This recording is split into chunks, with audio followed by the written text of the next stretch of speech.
Folks, there's all sorts of stuff flying out there. One of our podcast on Wednesday was cited in a piece by Bob Cesca at thedailybanter.com.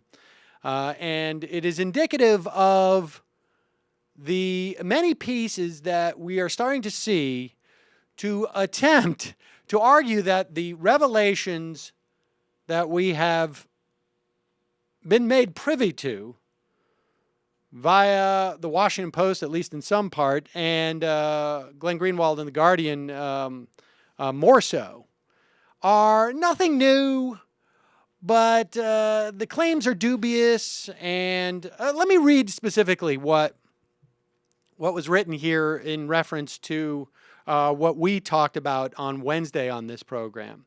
On his Wednesday podcast, Sam Seder said in support of Greenwald and Snowden, which, let me just say that I'm not exactly sure what that even means, purports to mean. The issue is not supporting Greenwald or Snowden. I mean, that could be, I suppose, and it's certainly something that we would talk about, but that's not the primary issue here. The primary issue is the release of this information. I am quoted as saying that guy, Snowden, revealed all of this to us. Now, I haven't had time to go back and look at what that's in reference to. That's a pretty sort of benign quote. But he goes on to write, in terms of new news, the direct access description is arguably the only aspect of the PRISM item, other than the PRISM PowerPoint, and the story of a guy named Edward Snowden who leaked it, that was unknown prior to last week's reporting. Well, this is to say that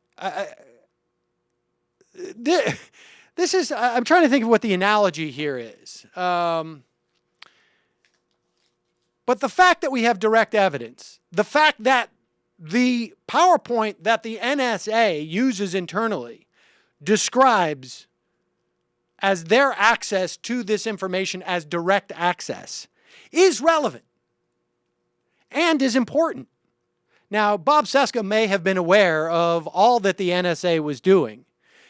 He should have told people like John Tester, who said the other night, I'm glad this came out because I wasn't aware of it.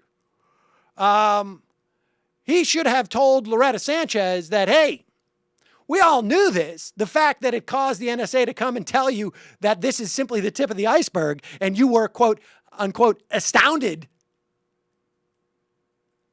The fact that we've had two senators who for years have been begging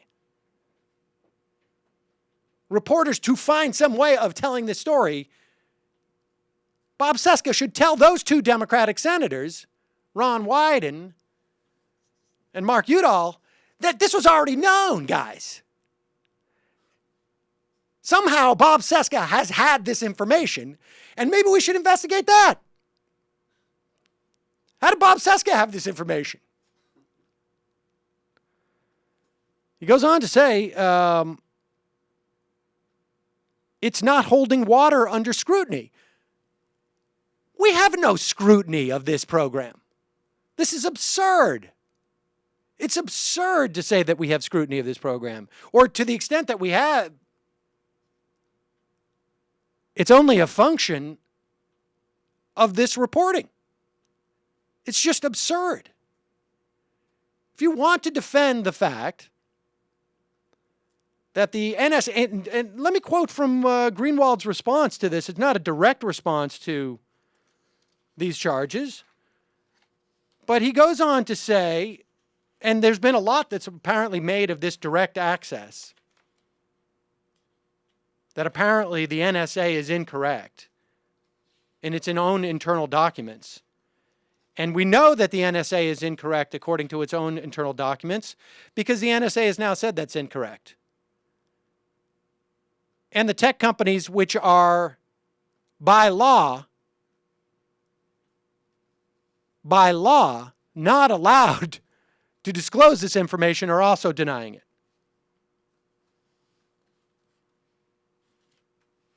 So the idea in some way, let me just find this piece here from Greenwald. I have it here somewhere. Bear with me, folks, because I just saw this as we went on air, and it's pretty. I'm just blown away by the degree in which people who I have some measure of respect are trying to justify this. And it's not even just justify. They're trying to obstruct any scrutiny of these programs. That's really the problem here, in my estimation. I mean, if you want to argue that we are so under threat that there is intense evidence that this has, or legitimate evidence, because I haven't seen any legitimate evidence. The only thing that keeps getting cited is this one Zazi attack where multiple outlets have said there is no indication whatsoever that PRISM was either used or needed for this. We just have the NSA trying to defend this program saying that it was. But publicly available records show that this was not the case. But Greenwald goes on to say, how can NSA officials claim that a program that does nothing more than change the means for how this data is delivered is vital to stopping terrorist threats? Okay, well, let me back up. If all the tech companies, he writes, are doing under PRISM is providing what they've always provided to the NSA, but simply doing it in a different technological means, then why would a new program be necessary at all? How can NSA officials claim that a program that does nothing more than change the means for how this data is delivered is vital in stopping terrorist threats? Why does the NSA document hail the program as one that enables new form of collection? Why would it be top secret if this is all that it were just some new way of transmitting court-ordered data? How is PRISM any different in any meaningful way from how the relationship between the companies and the NSA has always functioned? These are questions that need to be answered. In the original piece that Glenn Greenwald wrote about this, he clearly said that the tech companies denied it, and it clearly says the document claims this. He's reporting on the document. That's all he had was for source material.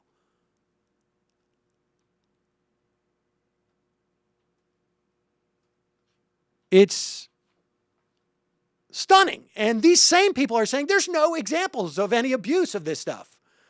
But in that same paragraph, Bob Cesca says, we've been aware of the NSA's eavesdropping efforts, including email, for many years now. In fact, the Obama administration, only 3 months into its first term, weeded out several instances of unwarranted NSA eavesdropping. Well, I'll talk to Cliff more about this, but Bill Scher went on Lawrence O'Donnell last night based on a piece he wrote, I guess arguing that these programs are liberal in some fashion. I'm not sure what difference it makes, how you, what adjective you place on them, whether they're liberal or not. The programs themselves should be analyzed for their value and for what they do in terms of expose potentials for abuse, expose us, all of us, to potentials for abuse. Abuse both in terms of our privacy, abuse both in terms of who is defined as a terrorist, and in terms of building an entire secret law regime. It's just bizarre to me to watch this unfold in this manner.